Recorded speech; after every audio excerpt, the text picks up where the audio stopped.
भाषा ब्रज भाषा। कहते हैं नंद जी 60 साल के डोगरा है गए पर अब तक एक छोरा छोरी नहीं मिले पाना।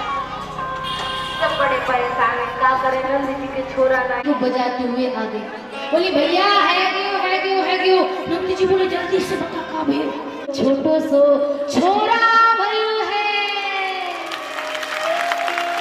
और जैसे ही सुनी महाराज की छोरा भयो है, 60 साल के नंद जी 18 साल के छोरा बन गए। गोकुल के लालाओं से निकलवाते हैं, वही पोशाक निकलवाई, आज उससे पहना। महाराज जो सफेद हो गया था सब काला कर लिया, दाढ़ी वाड़ी बाल महाराज सब काले। चमत्कार सा हो गया लोगों और हो गई बात निराली। बोले क्या चमत्कार हुआ? बोले रात रात में नंद बाबा की दाढ़ी हो गई काली, नंद जी के आंगन में बज रही आज बधाई।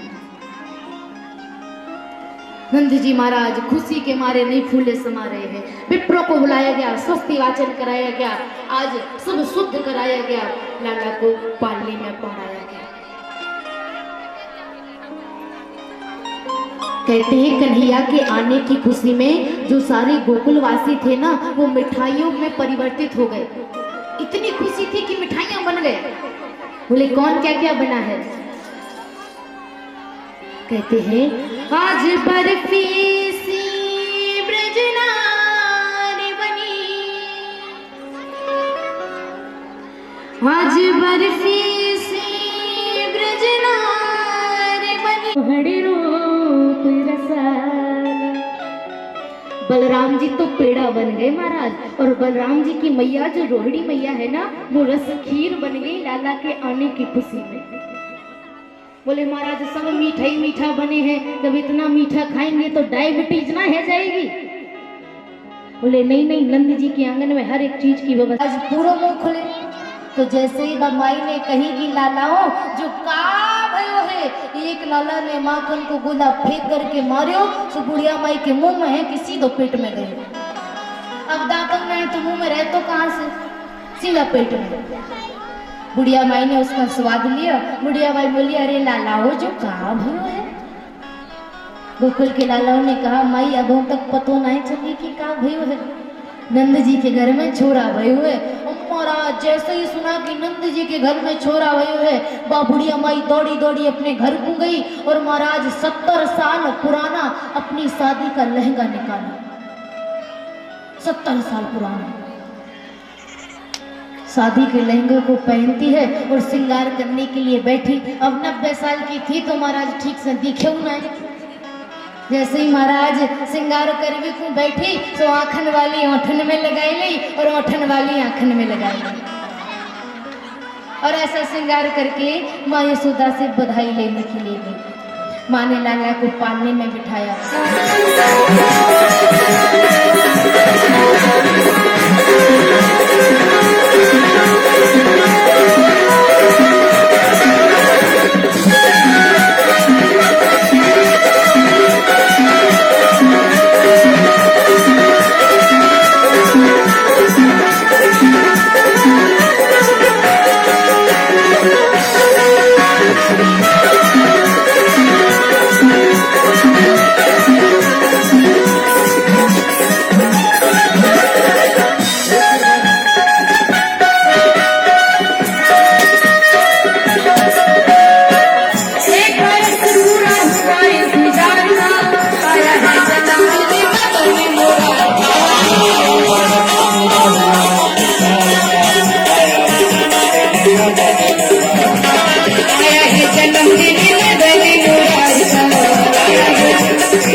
વાળ્યા ચોટો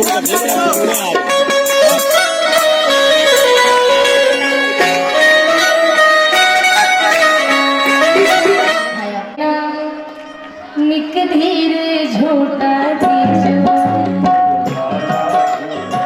जो निक होले होले झोटा दीजो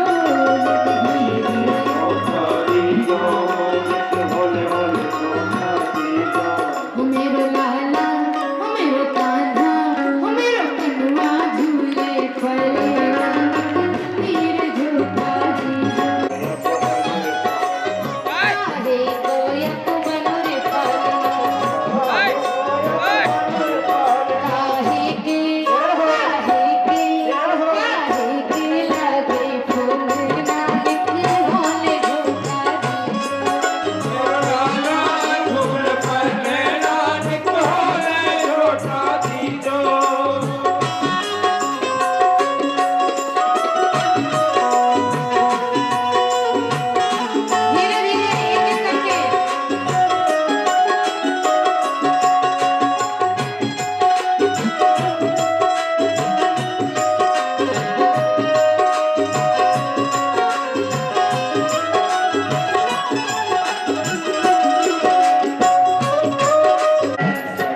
देखिए तो पीछे मांगा है, आप चिंता मत करो, आपको भी झुलाने को मिलेगा, अभी नहीं तो बाद में मिलेगा। कन्हैया उसी में बैठे रहेंगे, जो अभी ना झुला पाएंगे वो बाद में झुला लेना, लेकिन व्यवस्था को बना के रखना और शांति से एक एक करके जो अभी आ सकती हैं, जो पास में है वो अभी झुला लीजिए और जो दूर बैठी है महाराज को बाद में झुलाइएगा। जब आरती होगी तब आपको मिलेगा झुलाने के लिए। रतन जड़ित को पनुर पालनो रतन जड़ित को पनुर पालनो रतन जड़ित को पनुर पालनो रतन जड़ित को पनुर पालनो रतन जड़ित को पनुर पालनो रेशम के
वो इसलिए क्योंकि एक पत्नी का, ध्यान से सुनिएगा माताओं, एक पत्नी का ये कर्तव्य बनता है कि जब उनके पति किसी संकट में हो, किसी विपदा में हो, किसी दुख में हो, तो फिर उस पत्नी को ज्यादा सज धज करके किसी उत्सव में नहीं जाना चाहिए।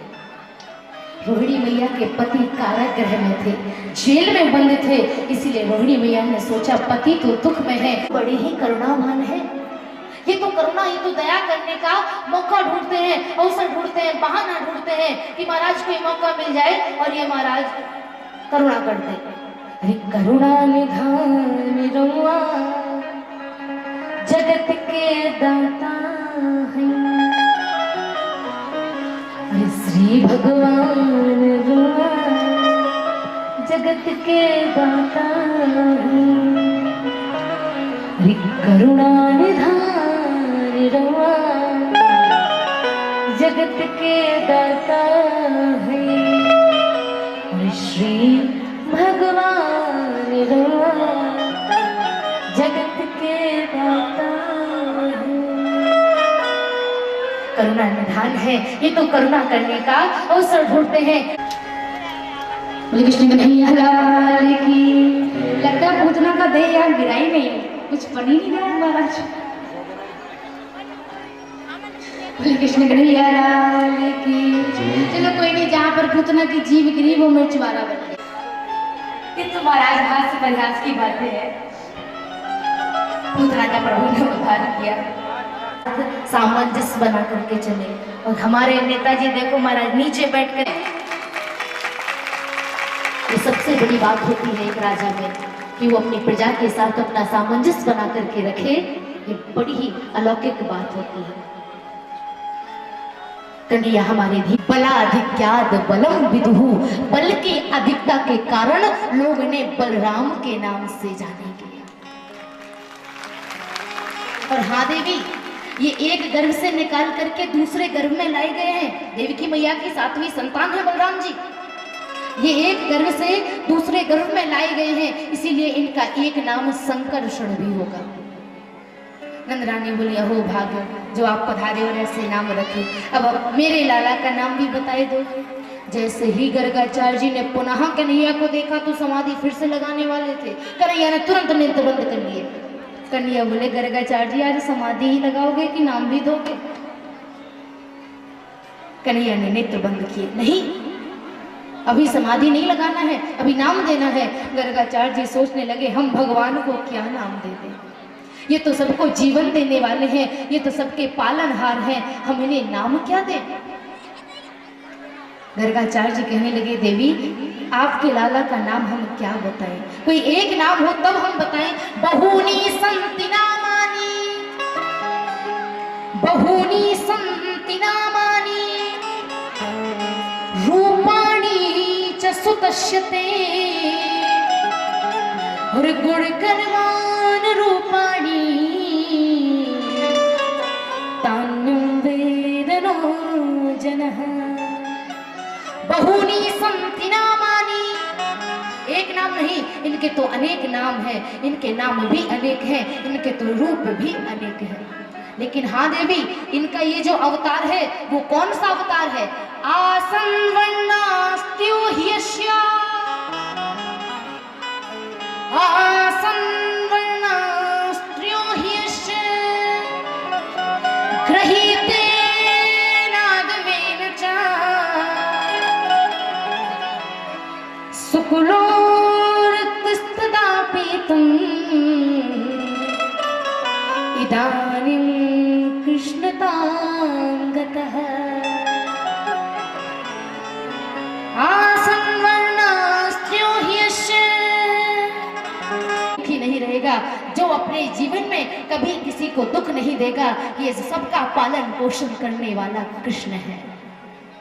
और हाँ मैया, अब गर्गाचार्य जी ये तो कह नहीं सकते कि इसी जन्म में वसुदेव के पुत्र हैं, यदि ये कह दिया तो काम गड़बड़ हो जाएगा।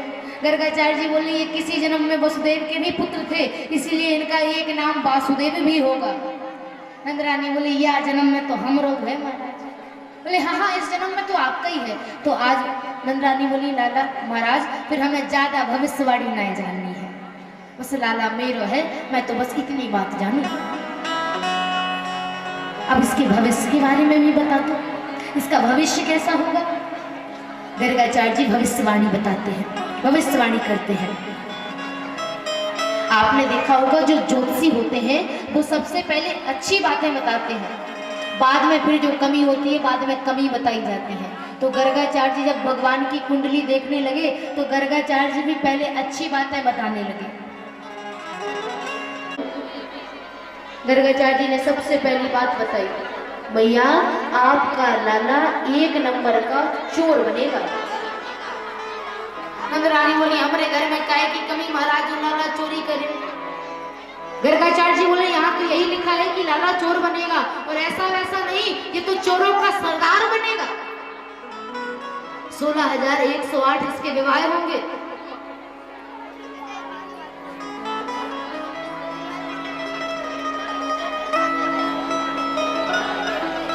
और हाँ भैया पराक्रमी तो होगा ही, लेकिन ये एक बार रण छोड़ करके भी भागेगा।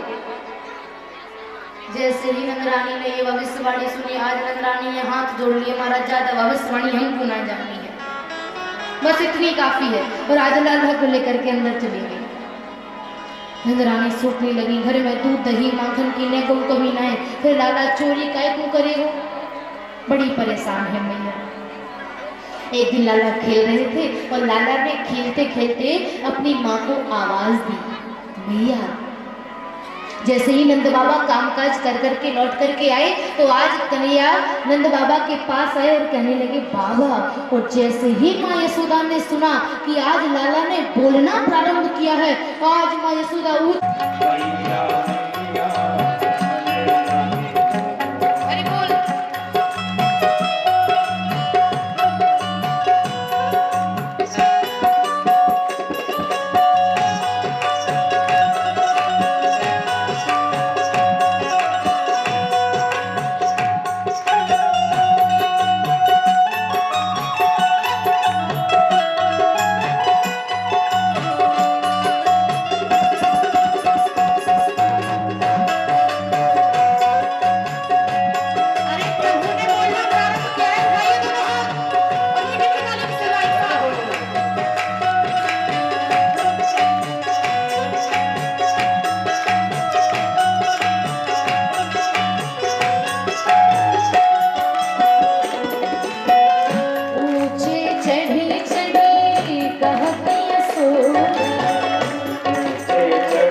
पावन भूमि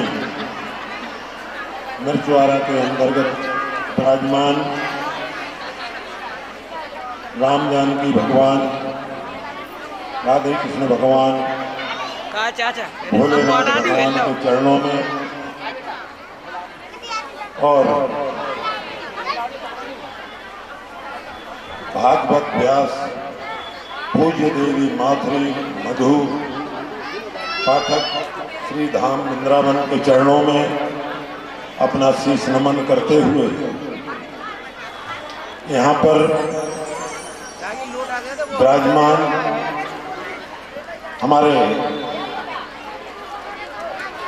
माननीय श्री यज्ञाचार्य महाराज पंडित श्री महेश प्रसाद जी, पंडित श्री सत्यदेव चतुर्वेदी जी, यज्ञ संरक्षक, समस्त ग्राम देवी देवता, यज्ञ ब्रह्मा, पंडित श्री प्रदीप चतुर्वेदी जी, वृंदावन धाम एवं मंदिर के पुजारी श्री अभिषेक वाजपेयी जी और यहाँ पर ग्राम प्रधान ज्वाला प्रसाद निरंजन जी के पति ये आरती प्रधानापति ज्वाला प्रसाद निरंजन जी एवं मंचासीन समस्त संगीताचार्य, हमारी बहनें, माताएं, बुजुर्गगण, मैं सभी के चरणों में अपना शीश नमन करता हूं।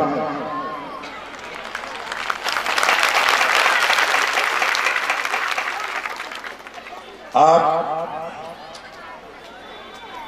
हमारी बहन माधुरी मधु पाठक के द्वारा जो कथा श्रवण कर रहे हैं, ये कथा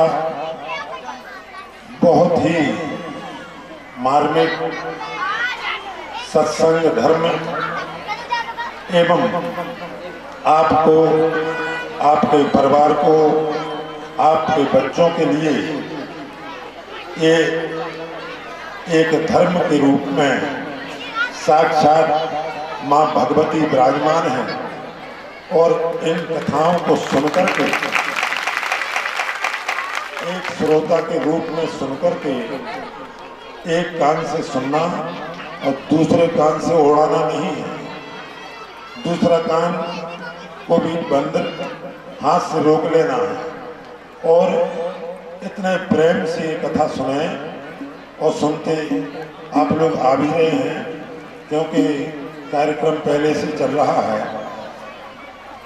तो एक कृष्ण भगवान के बारे में, चाहे रामचंद्र जी के बारे में हो, चाहे ब्रह्मा विष्णु महेश के बारे में हो, चाहे माता पार्वती, माता सती अंसुईया के बारे में हो, सीता माता जानकी के बारे में हो, माँ सरस्वती जी के बारे में हो, माँ लक्ष्मी जी के बारे में हो, ये सब कथाएं रामायण, भागवत, गीता, ये वो ग्रंथ हैं जो हमारे पूर्वजों ने जब ये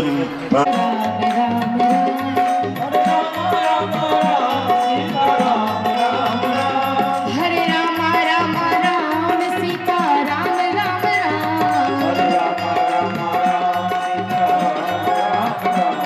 हरे राम राम राम सीता राम राम राम,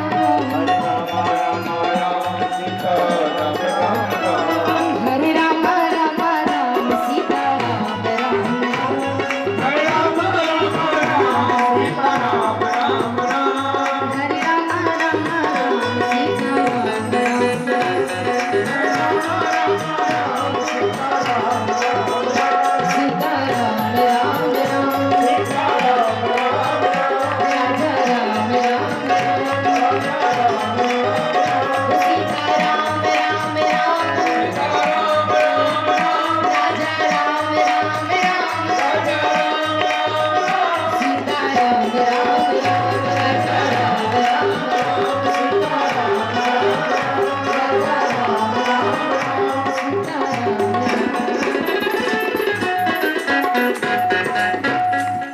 कन्हैया लाल की।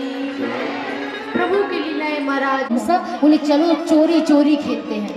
कन्हैया के मित्र बोले क्यों रे दारी के, हमारे दादा परदादा ने कहूँ चोरी नहीं करी और तू हमको चोरी सिखाएगो, हम नहीं करेंगे। कन्हैया बोले नहीं करूँ हमको का, तुम सब ढेर हड्डी के धरे हो, हमारी मैया तो हमको खूब खाए हुए कूदे सो हम अच्छे मोटे तगड़े हैं, तुम्हारी मैया नहीं देवे सो तुम ढेर हड्डी के हो। यदि मोटा होना है तो चोरी तो करनी ही पड़ेगी। अच्छा लाला बोले हाँ ठीक है। तो कन्हैया बोले तो ठीक है, सब अपने अपने घर में जाकर के चोरी करो।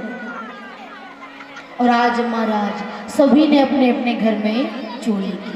दादा परदादाओं ने भी कभी चोरी नहीं की घर में हमारे, और जब कल हमने चोरी करी और मैया ने पकड़ लियो तो मैया ने इतना मारियो कि छठी को दूध याद आएगा। लाला जी पकड़े कान आज तक कमू चोरी नहीं करेंगे। कन्हैया बोले चल रे दारी के, पहले दिन चोरी करवे गए और पहले ही दिन पिट के चलो आओ, बोनिए खराब कर ली महाराज। एक पीछे था बोला अब लाला मेरी सुन ले। बोले सुना। बोले लाला जब घर में कल चोरी करी तो मैया ने देख लियो, तो चोरी करते मैया ने देखो तो मैया तो कछु नहीं बोली, मैया ने हाथ पकड़ो और सीधो बाबा के पास ले गई। कन्हैया मैया मारती तो तनी कम मारती है, जिसको लाला के साथ चोरी सीखनी है वहां तो करो, मुझे तो सीखनी है महाराज। खाने पीने की चीजों की चोरी और बाकी नहीं महाराज, खाने पीने की चीज। बोले जिसको चोरी करना सीखना हो इस मंडल में आके सम्मिलित हो जाओ। अब क्या था महाराज, भारी संख्या में हमारे कन्हैया के स्टूडेंट हो गए। कन्हैया सबको चोरी सिखाने लगे, कन्हैया चोरी करने लगे और गोपियां शिकायत लेकर के आने लगी। एक दिन माँ यशोदा अपनी ऊंची अटारी पर बैठी हुई थी, सोचने लगी आज तो कोई बुलौआ नहीं दिया, आज तो कोई निमंत्रण नहीं दिया, फिर ये सारी की सारी हमारे घर को काय को आवे महाराज। जैसे ही सारी गोपियां आई गई तो आज नंद रानी कहती हैं बहन आज तो हमने कोनो निमंत्रण नहीं दियो, फिर आज आप सबन कैसी आई हो। गोपियां कहने लगी आज हम आपके लाला के गीत गाए हुए आई हैं, आज हम आपके लाला की करतूत सुनाए हुए आई हैं। अच्छा का कियो हमारे लाला ने, हमारा आज कुछ तो शिकायत सच्ची लेके आती थी और कुछ अपने मन से लगा लेती थी। क्यों वहां जाकर के कन्हैया के दर्शन तो हो जाएंगे। गोपियां कहने लगी अब किसी की बुराई किसी के पीठ पीछे नहीं करते, उसको बुलाओ, उसके मुंह पर ही उसकी शिकायत करेंगे। कन्हैया को बुलाया, कन्हैया माँ के पीछे आके खड़े हो गए। अब गोपियां कन्हैया को निहारती रहे और शिकायत करती रहे, कुछ महाराज सही बताती हैं और कुछ अपने मन से ही बना लेती हैं। भैया एक दिन आपके लाला मेरे घर में बताओ तो सुनना मुझे शांति से क्या क्या शिकायत करते हैं।